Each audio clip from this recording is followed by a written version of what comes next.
Hello, this is Team Green's presentation on evolution of a designed protein assembly encapsulating its own RNA genome.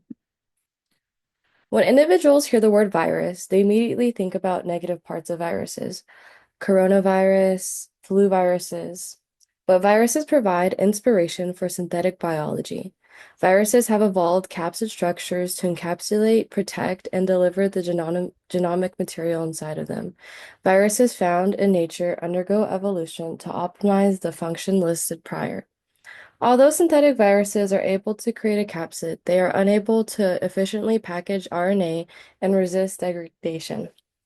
On the right here, we see an illustration of RNA encapsulation and shows how RNA can encapsulate full-length nucleocapsid genomes. The article explores the idea of computationally designing a nucleocapsid, specifically variations of nucleocapsid I-5350, and tests to see if they have the ability to evolve under different conditions. The evolution of the nucleocapsid aims to improve its ability to encapsulate RNA, resist degradation, and extend its in vivo circulation, all while maintaining structural integrity. The research opens up the possibility of evolving synthetic biomolecular systems and can further apply in gene therapy, drug delivery, and nanotechnology. Leading up to the study, research with nucleocapsids faced several challenges. Scientists computationally generated icosahedral protein-based capsids, but they identified that they are insufficient at genome packaging, had no protection against RNase degradation, which limits the viability in biological environments, and they had a short circulation time, which meant they were off the table for therapeutic potential. But there is research on recombinant adeno-associated viruses, RAVs, that show the modification to the capsid surface. The modification is a charged surface. This charged surface improved the problems with capsids, genome retention, nuclear resistance, and circulation time. These studies built a foundation for the synthetic nucleocapsid I-5350 to be able to evolve, sustain the RNA package, and circulation time without compromising the icosahedral structure. These limitations of nucleocapsids have helped scientists design a new one computationally. The hypothesis is a synthetic nucleocapsid can acquire naturally occurring virus-like properties such as genome packaging, nuclease resistance, and circulation in vivo through evolutionary optimization. This means that the demonstration of synthetic nucleocapsids can go through evolution and mimic the desired qualities of a natural virus. This approach could open the doors for development of nanomaterials that are computationally viable. These nanomaterials will help enhance research in therapeutic applications, RNA delivery, and virology. To test the hypothesis, a combination of computational protein design, molecular biology, and directed evolution techniques were used. First, they engineered an icosahedral protein structure that self-assembles into capsid-like formations. They incorporated a positively charged RNA binding domain to promote interactions between the protein shell and the RNA genome. Next, they designed an RNA genome that encoded the protein needed to form the capsid, ensuring that only the RNA that was successfully encapsulated would be preserved and replicated. To improve packing efficiency, the researchers optimized untranslated regions and secondary structures within the RNA sequence. In order to drive directed evolution, they introduced random mutations into the RNA genome and expressed these variants in E. coli. They then used density gradient centrifugation to isolate successfully assembled protein RNA complexes. These complexes were able to be quantified using reverse transcription quantitative polymerase chain reaction, as seen here, and electron microscopy to determine which variants had improved encapsulation efficiency. Over successive generations, only the most effective variants were carried forward for further refinement.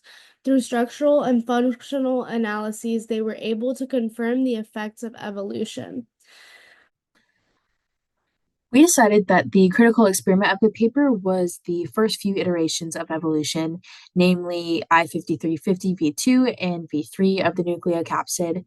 Figure 3 gives not only a mathematical representation, but also a visual idea of how these capsids evolved and which residues were often depleted or enriched.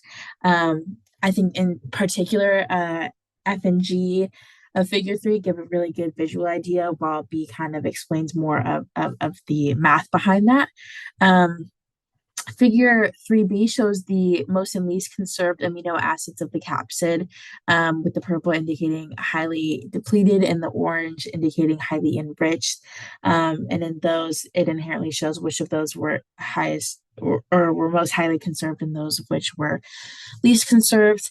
This figure shows that the lysine and arginine residues were not conserved and were highly deleterious.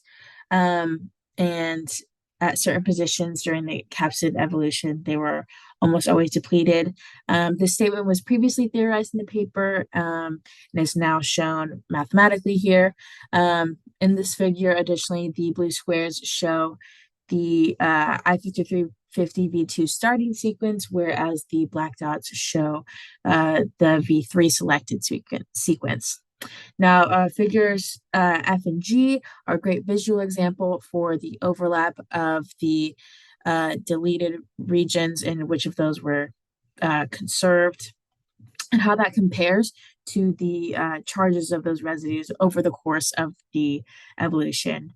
G follows the same coloring convention in which the orange is enriched and the purple is depleted, but F introduces a new idea of the surface electrostatics of the capsid, in which the red represents a negative charge and the blue represents a positive charge. These combined show that the arginine and lysine residues selected against during evolution are often near the pores. Most often of those were the trimeric subunits K8, 9, 11, 61, 141, and 15. And you can see K9 here in this image. It also shows how the negatively charged glutamic acid, namely E4, is highly conserved in the pores during evolution. Both of these observations strengthen the idea that the positively charged residues in the pore are likely to be deleted during evolution, as they are deleterious for protecting and packaging the RNA. They also reinforce the idea that while the overall charge of the capsid does matter, in terms of the negatively charged RNA being electrostatically attracted to the inside of the capsid, the arrangement of the charged residues in the capsid also matters a lot. For the efficiency of the capsid to package the RNA. Having positively charged residues at the pores, like arginine and lysine, it inhibits the RNA's ability to be fully captured in the protein shell, which leaves it vulnerable to being denatured, even if it's just the end of the RNA strand that's kind of sticking out of the pore. And these positive charges also decrease just the total amount of RNA that could be found inside of one nucleocapsid. Figure 4D on the left and the supplemental figure essayed on the right are summarized representations of the results of an experiment testing the different properties viruses exhibit, including RNA protection from degradation, stability in biological fluids, and circulation time in vivo, with the 5 synthetic nucleocapsids from the project. This includes version 0, the original assembly that couldn't package its full-length mRNA, version 1, which had added positive charges to the interior of the capsid, version 2, which had evolutionarily optimized the charge distribution on the interior surface, version 3, which had evolutionarily optimized the residues lining the capsid core, removing positive charges, and version 4, the last, which was evolutionarily optimized on the exterior surface. The arrows on the graph on the left indicate these points of evolution. And on the y-axis, mRNA per 1,000 capsids quantifies the efficiency of genome packaging and stability, representing how many synthetic nucleocapsids were able to encapsulate their own RNA genome under those specific selective pressures. This was determined from the collection and quantification by reverse transcription qPCR of the full-length RNA genomes that were retained in the nucleocapsids. But the higher the value, the more successfully packaged and protected. Looking overall, there seems to be a general increasing trend of genome packaging and stability as the protein assembly evolved. Version 1 was able to package its genome, unlike version 0, however, not very efficiently. But with each successive version, RNA protection increased. Version 2 showed a significant rise. This increase in RNA protection directly correlates with the assembly's ability to encapsulate its genome, specifically one full-length RNA genome encapsulated per 14 capsids. However, version 2 was still unable to sustain nucleus degradation upon exposure to harsh RNA ACE-A conditions.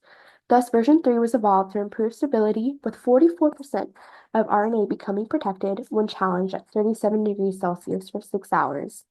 The evolved capsid lining also allowed for the protein assembly to be protected in blood, with 82% of its RNA surviving at 37 degrees Celsius for 6 hours in mouse whole blood, which is significant considering version 2 exhibits minimal protection of RNA in those two selected pressures, respectively. But version 3 of the protein assembly could not be circulated in vivo, which is necessary for future applications such as drug delivery. Therefore, version 4, the combination of variants with surface mutations that allowed for them to persist the longest when retroorbitally injected into mice resulted in a 54-fold increase in circulation half-life, approximately 4.5 hours, which is indicated by this spike. Looking back, the original version had low genome packaging efficiency, minimal RNA protection, less than 3.7%, and circulated in vivo for less than 5 minutes. But these figures show that, like viruses, the nucleocapsids were able to evolve to maximize efficiency in these pressures and develop favorable properties without compromising previous gains for the most part, directly supporting the hypothesis. Synthetic nucleocapsids can evolve to develop virus-like properties, including the ability to protect RNA within their shell, exhibit resistance to nucleases, and circulate in vivo, suggesting the potential pathways that viruses evolved and allowing for biomedical applications in the future. This study raises several important questions for future research in the areas of RNA delivery and structural optimization. Our next unsolved question is, can these synthetic assemblies be optimized for targeted RNA delivery in vivo? In their current form, these assemblies are designed for self-assembly and RNA encapsulation, but they lack specificity for targeting particular cell types. Can modifications to the protein shell, such as the addition of ligand-binding domains or engineered surface charges, enable these assemblies to selectively deliver RNA to specific tissues, such as neurons or immune cells? What modifications would be necessary to prevent nonspecific uptake or rapid clearance by the immune system?